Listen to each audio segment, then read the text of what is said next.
Chaque chanson a son histoire. Chaque chanson a son histoire. La vôtre. La vôtre. RCN Radio. Bonjour à toutes, bonjour à tous. Merci aussi de nous prêter l'antenne pendant quelques minutes. J'ai le plaisir de recevoir aujourd'hui M. Joan Gaubi, prononcé à la catalane, M. Gaubi. Gaubi ou Gaubi? Comment on prononce? Ben moi, je préférerais Gaubi. Gaubi, c'est catalan. Comme vous l'avez dit, oui. Oui, bonjour, M. Gaubi. Bonjour à tous. Vous allez bien? Très bien, merci. Bon, je sais que vous connaissez bien la radio, hein? Un petit peu. Un tout petit peu, oui. Voilà. Vous êtes nommé directeur de la Casa de la Generalitat ici à Perpignan. Qu'est-ce que c'est la Casa de la Generalitat? Alors, la Casa de la Generalitat, en fait, c'est la représentation du gouvernement autonome de Catalogne Sud. Donc, la représentation de ce gouvernement à Perpignan. Donc, après, les objectifs et la raison d'être de cette institution, c'est en fait d'assurer les liens et d'assurer les relations entre la Generalitat de Catalogne et les institutions françaises et nord-catalanes, c'est-à-dire Conseil général, agglomération de Perpignan, les mairies, etc. Voilà. Et d'autre part, assurer aussi des liens entre le sud et le nord, liens économiques, culturels, toutes sortes d'initiatives qui peuvent surgir. Et ça s'est fait? Et nous sommes là, évidemment, et nous sommes là pour les soutenir et pour les mener à bien. Et vous ne faites pas concurrence au consulat? Il n'a rien à voir une chose et l'autre, non? Le consulat d'Espagne, c'est le consulat d'Espagne. C'est le gouvernement d'Espagne. C'est le gouvernement. Voilà, alors nous, on n'est pas vraiment une ambassade, on est plutôt, comme je le disais tout à l'heure, une délégation. Voilà. Et le rôle principal, c'est la culture, c'est le business, qu'est-ce que c'est exactement? Alors, la culture, bien évidemment, qu'on est là pour soutenir toutes les initiatives qui vont en faveur de la langue et de la culture, c'est-à-dire la diffusion de notre langue commune, et puis de la langue de ce pays, parce qu'il faut bien savoir que la langue de ce pays ici, Catalogne dans le Nord, c'est bien le catalan. C'est bien le catalan. Bien que la plupart des Catalans ne la parlent pas couramment, et que justement on est là pour mettre en place des outils. C'est la même langue ici que par exemple à Girona, à Barcelone? Vous savez que le catalan est normalisé. Après, c'est évident que sur le Roussillon, il y a une forme dialectale du catalan qui s'appelle le roussillonnais, oui. Et qui est parlé par les gens d'ici. Mais c'est à peu près la même. Mais c'est la même racine, c'est les mêmes racines, c'est la même langue. C'est comme à Valence, non? Voilà, aussi bien qu'à Valence, si on dit que la langue de Valence, on dit que c'est le valencian, mais en fait, le valencia, c'est du catalan. C'est le catalan, c'est... Voilà, alors c'est une forme dialectale, effectivement, de la langue. Il y a parfois des petits mots qui changent d'une région à l'autre. Tout à fait. Et à Mallorca, c'est la même? Et à Mallorca, c'est la même chose, oui, il y a une forme aussi dialectale. Le parla de l'Asie, il est un peu différent, quoi qu'il soit assez semblable à celui du Roussillon. Oui.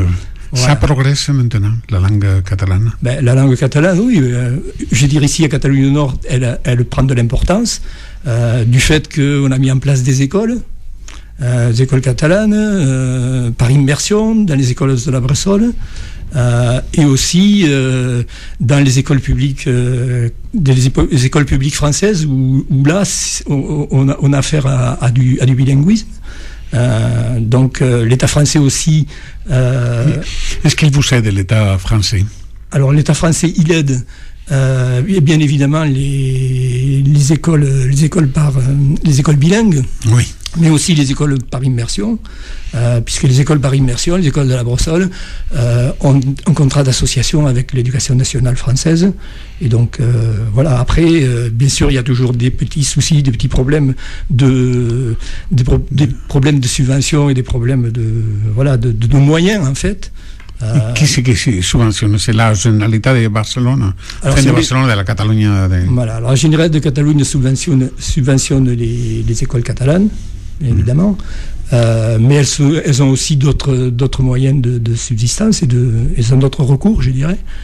Et voilà, donc les choses sont faites pour que la langue et la culture prennent de l'importance. Alors c'est pas toujours facile, mais voilà, on essaie de faire le maximum. Et ça, c'est question culturelle. Voilà. Question culturelle. Ensuite, question d'affaires. Alors attendez, parce que oui, au niveau culturel aussi, à la Casa de la Generalitat de Perpignan, on met en place des cours de catalan à destination du public, c'est-à-dire que et qui c'est qui viennent apprendre? Toutes sortes de personnes, des gens qui sont intéressés par apprendre, d'une part pour apprendre le catalan, pour avoir un bagage culturel un peu plus intéressant. D'autres personnes qui ont besoin de la langue parce qu'elles ont besoin aussi d'aller vers le sud pour travailler. Pour le commerce ou le travail. Pour commercer, bien évidemment. Et puis il y a les étudiants qui ont des cursus particuliers et qui veulent ajouter le catalan à leur bagage. Donc ils commencent à prendre des cours ici. Et ça intéresse aux jeunes? Les jeunes sont effectivement assez intéressés par l'apprentissage de la langue, dans la mesure où il y a un bassin d'emploi plus important à Barcelone qu'à Perpignan, et qu'il y a sûrement des possibilités différentes à Barcelone qu'ici. En même temps, il y a des échanges qui se font entre la démarcation de Gérone et la Catalogne dans le Nord, et où il y a aussi de la mise en place, pour en revenir à votre question, de la mise en place d'échanges et je dirais de collaboration économique entre les deux démarcations. Et en question économique, le plus intéressant pour nous ici, les Catalans de ce côté, le plus intéressant, qu'est-ce qu'on va chercher de l'autre côté? Qu'est-ce qu'on va chercher de l'autre côté? Comme je disais tout à l'heure, un marché qui est différent, mais en même temps où sur ce marché on a quand même pas mal d'intérêts communs. Donc les entreprises qui vont s'implanter au sud, elles ont un intérêt économique, c'est évident. Et votre rôle dans tout ça? La Casa de la Generalitat, mettons s'il y a un litige d'un camion ou de quelqu'un, les personnes qui passent, comment vous intervenez-vous? Sur ce que vous venez d'évoquer, on n'a pas trop les moyens d'intervenir, puisque les États sont souverains. Les États sont souverains par rapport à la circulation, par exemple. Voilà. Mais par contre, en matière d'échange économique, là oui, on n'a pas vocation à travailler pour les entreprises, mais on a vocation à les aider. À s'implanter. Non, on fait pas. On propose pas. Éventuellement, on met en rapport un entrepreneur du Sud qui voudrait s'installer ici. Alors, on le met en rapport avec les institutions, on le met en rapport avec tout ce dont il aura besoin pour installer son entreprise. En tout cas, on va lui donner de l'information. Et ça, c'est important. Et aussi, on va pouvoir éventuellement lui trouver une collaboration ici. Mais M. Gaubi, et pour un Catalan de l'autre côté, ce n'est pas plus intéressant d'aller plus loin que de s'arrêter ici? Plus loin vers l'Europe? Oui. Mais ici, ça peut être une vraie tête de pont pour l'Europe, justement. Ça, c'est une bonne idée. Bien sûr. Et d'ailleurs, il y a pas mal d'entreprises qui l'ont compris, puisqu'elles commencent maintenant à s'implanter et à voir un peu comment les choses peuvent évoluer.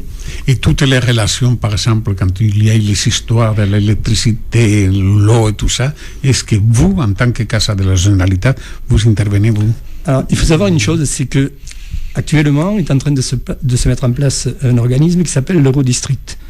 L'Eurodistrict, c'est à l'époque, on parlait Euro-région, non? Voilà, l'Euro-région, c'est encore autre chose. Encore, bon, allez. Mais pour ce qui nous concerne, nous, plus précisément, c'est l'Eurodistrict. Pourquoi?